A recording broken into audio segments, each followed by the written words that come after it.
Trainer Nancy Takter is coming into 2024 after her best year yet. Even with all the Hamiltonian excitement last year, there was one name that was a barn standout, and his name was Karl. Nancy talks about how Karl is coming back at 3, and does she have back-to-back Hambo dreams in her sights as our top contenders continue. Nancy, thank you so much for being with us.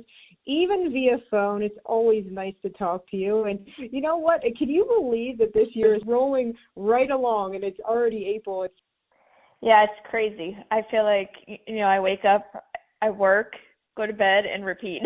But it's definitely flying by. But you know what? When you enjoy your work, I guess they say good times fly by quickly. So I guess that's true. So moving on, let's go back to 2023. Let's talk about Hambo Week. And you and I, we laughed about this throughout the last year as well. When you said, I came out there, of course, to catch up with tactical approach. And you said, Wendy, you might want to keep your eye on this guy too. And you were actually going out to jog Karl, which of course is our top contender for 2024 coming back here at 3. I think you knew then Karl was special. And I think over 1 million made for the year, 9 wins at 10 starts. He certainly proved that. Of course, capping it off with the Breeders' Crown. Yeah, for sure. I've had high hopes on him all along. I thought that he would kind of be in this position coming into his 3-year-old year, which, sometimes things don't actually work out the way you've planned, or actually most time they don't in this sport. But, it's actually really nice when they do. He's just been a pleasure since day one.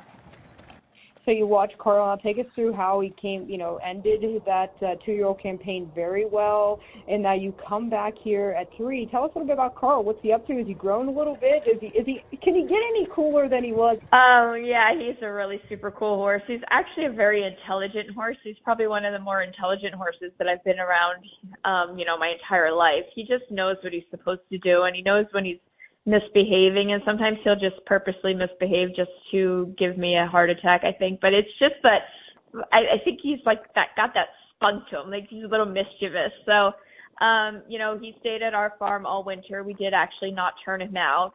He kept jogging all winter, and started his winter training in January, and then I trained him last weekend at the Meadowlands. I was really happy with him.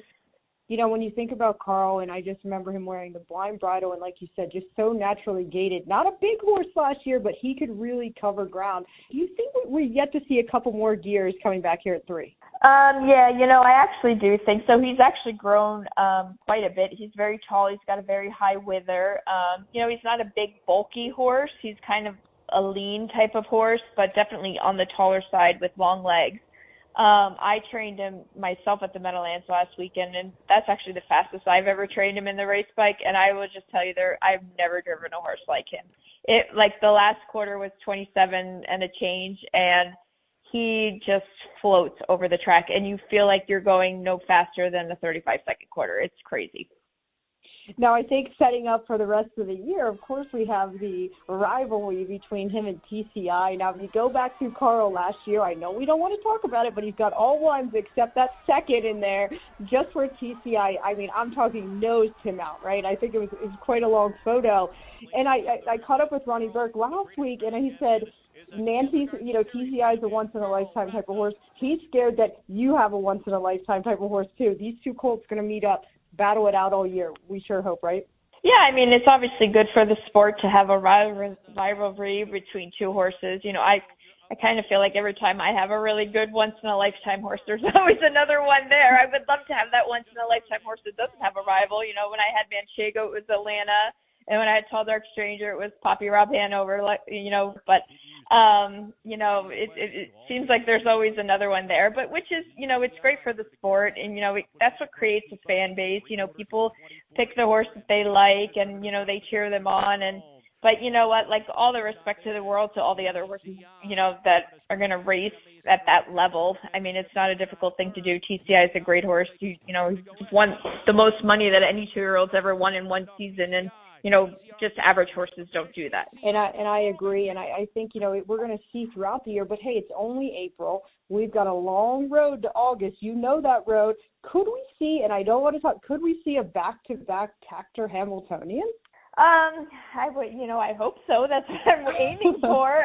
It's not an easy thing to do, but, so many things have to go right in order to win a race like the Hamiltonian, and that's what makes it so special. These horses have a once-in-a-lifetime opportunity to become a Hamiltonian winner. So with the Hamiltonian, you just have like that one moment for everything to work out perfectly. And, you know, there's going to be bumps in the way and, you know, things that are, you know, your horses get sick or they, you know, get a little tired or get a little sore or, you know, they get run into or whatever happens in a race and kind of sets you back a little bit. So you just need to find a kind of a smooth path to get there and try to avoid as much mishap as you can and keep your horse happy and healthy. And if we can do that, I think we have a really good shot at repeating this year. Thank you so much for finding time. And, hey, I hope it's not the last time we're talking this year, right?